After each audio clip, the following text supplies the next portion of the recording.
네, 안녕하세요. 백엔드 데브옵스 5기 유훈팀의 남은찬이라고 하고 자와 프록시 패턴 발표를 해보겠습니다. 네, 먼저 프록시란 대신이라는 뜻을 가지며 무언가를 중간에서 대신해준다는 의미를 갖고 있습니다. 즉, 코드 레벨에서 보자면 프록시 기술은 어떤 원본 객체가 해야 할 작업을 대신해서 해주는 객체를 만드는 것입니다. 어떤 요구사항에서 출발했는지 보면은 요구사항의 핵심은 부가 기능입니다. 프록시 기술은 원본 코드에 영향을 주지 않고 부가 기능을 유연하게 추가한다 라는 요구사항을 충족시켜 줍니다. 발표를 진행하기 앞서 프록시 패턴과 데코레이터 패턴의 차이에 대해서 간단하게 짚고 넘어가 보겠습니다. 두 패턴은 모두 프록시 기술을 사용하지만 두 패턴은 프록시 기술을 통해 행하고자 하는 의도가 다릅니다. 프록시 패턴의 핵심은 접근 제어이며 데코레이터 패턴의 핵심은 기능 확장입니다. 프록시 패턴의 구조에 대해서 보겠습니다. 먼저 프록시 패턴의 구조는 왼쪽의 사진과 같으며 세 가지 주요 객체가 있습니다. 먼저 서브젝트, 프록시 객체가 모방할 인터페이스입니다.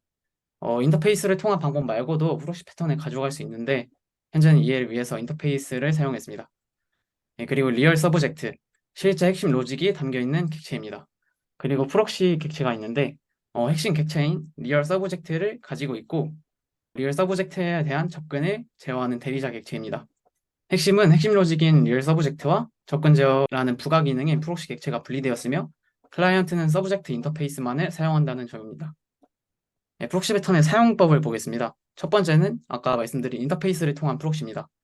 먼저 프록시 클래스가 서브젝트 인터페이스를 구현합니다. 그리고 프록시 클래스는 실제 로직을 가지고 있는 서브젝트 클래스를 가지고 있는데 이때 가지고 있는 서브젝트 클래스는 리얼 서브젝트가 되겠습니다. 그리고 클라이언트는 서브젝트 인터페이스만을 이용합니다. 코드로 보면은 프록시 클래스는 서브젝트 인터페이스를 구현하며 생성자를 통해서 실제 로직을 수행할 객체를 주입받습니다. 그리고 메서드 오버라이딩을 통해서 실제 로직 호출 외에도 프록시 로직을 추가할 수 있습니다. 클라이언트는 프록시 기능을 사용하려면 실제 로직을 주입받은 프록시 객체를 주입해주면 됩니다. 클라이언트는 어떠한 객체를 주입받더라도 코드에 변경이 없는 것을 볼 수 있습니다. 두 번째는 구체 클래스를 통한 프록시입니다. 프록시 클래스가 구체 클래스인 서브젝트를 아까 구현이었지만 이번엔 상속합니다. 그리고 프록시 클래스는 현재 로직을 갖고 있는 이 서브젝트 클래스를 가지고 있습니다.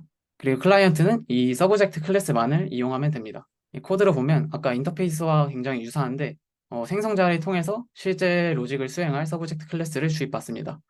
이때 상속한 서브젝트에 대해서는 프록시 클래스가 알 필요가 없기 때문에 저는 널로 초기화해 줬습니다. 그리고 똑같이 실제 로직 외에도 프록시 로직을 추가할 수 있습니다. 이 클라이언트도 아까 똑같이 클라이언트에는 프록시 객체를 주입하고 클라이언트는 어떤 객체를 주입하도 코드에 변경이 없는 것을 볼 수 있습니다. 프록시 패턴의 장단점에 대해서 보겠습니다. 프록시 패턴의 장점은 핵심 로직과 부가 기능의 분리를 통해서 원본 코드에 변경 없는 유연한 확장이 가능하다는 것입니다. 이를 통해서 솔리드의 OCP와 SRP를 만족하며 다양성의 활용을 통해 변경 없는 클라이언트를 제공받을 수 있습니다. 다음 프록시 패턴의 단점에 대해서 보겠습니다. 먼저 코드 복잡성인데 프록시 클래스를 만들기 위해서 특정 인터페이스를 구현하거나 구체 클래스에게 상속하며 실제 객체와의 동기화를 구현해야 하기 때문에 코드가 복잡해질 수 있습니다. 그리고 한 부가 기능에 대해서 다른 클래스에 적용한다고 한다면 하나의 프록시 클래스가 아니고 각각 다른 클래스에 대한 프록시 클래스를 여러 개 추가하고 관리해야 한다는 단점이 있습니다. 그다음 프록시 패턴의 종류와 예시에 대해서 보겠습니다. 여러 가지 프록시 기술이 있지만 저는 가상 프록시 그리고 다음 소개시켜드릴 캐싱 프록시에 대해서만 알아보겠습니다. 먼저 가상 프록시는 실제 객체와 객체의 생성 또는 초기화를 지연시키는 데 사용되며 비용이 많이 드는 객체나 대용량 객체를 로드해야 할 때 유용합니다. 코드 예시 사항을 먼저 설명해 드리자면 북 객체는 이미지 인터페이스라는 객체를 필드로 가지며 이미지 인터페이스의 구현체인 리얼 이미지를 로드할 때 많은 시간이 걸린다는 상황입니다. 코드로 보면은 이 북 객체는 이 이미지 인터페이스를 필드로 가지고 있습니다.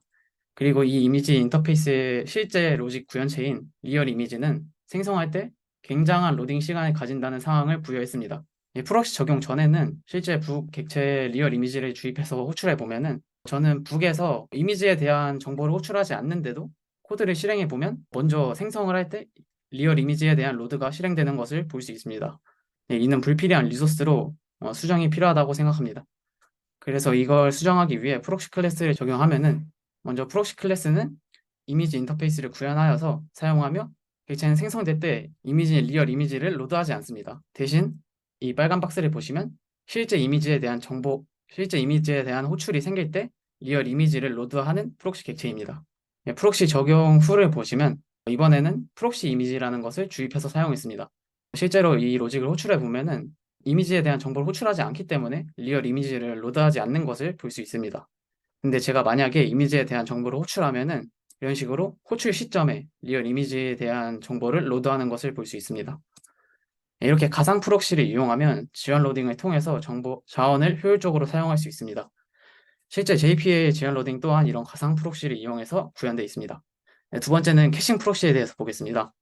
캐싱 프록시는 객체에 대한 요청을 처리할 때 결과를 캐시에 저장하여 동일한 요청이 들어왔을 때 캐시된 결과를 반환해서 동일한 요청에 대한 성능 향상에 도움을 줍니다.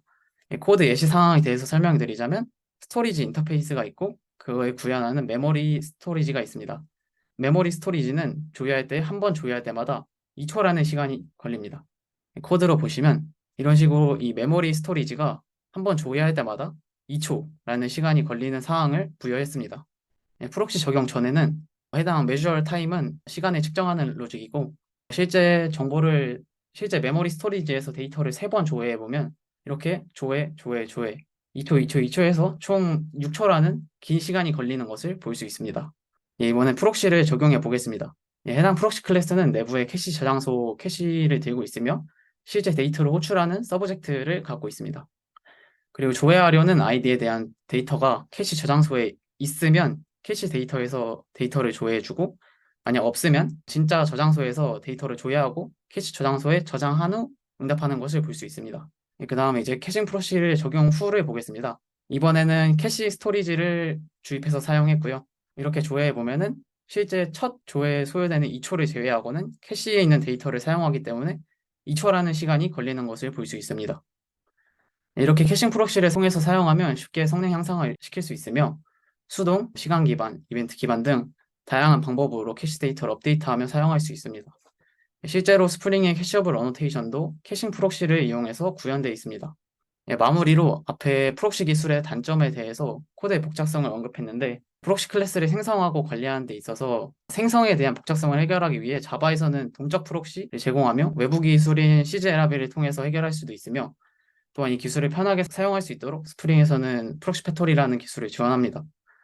그리고 생성과 관리의 복잡성을 동시에 해결할 수 있도록 스프링에서는 스프링 AOP에 다양한 기술을 제공하는데 이 부분은 나중에 저도 공부하고 한 번 더 다뤄보겠습니다.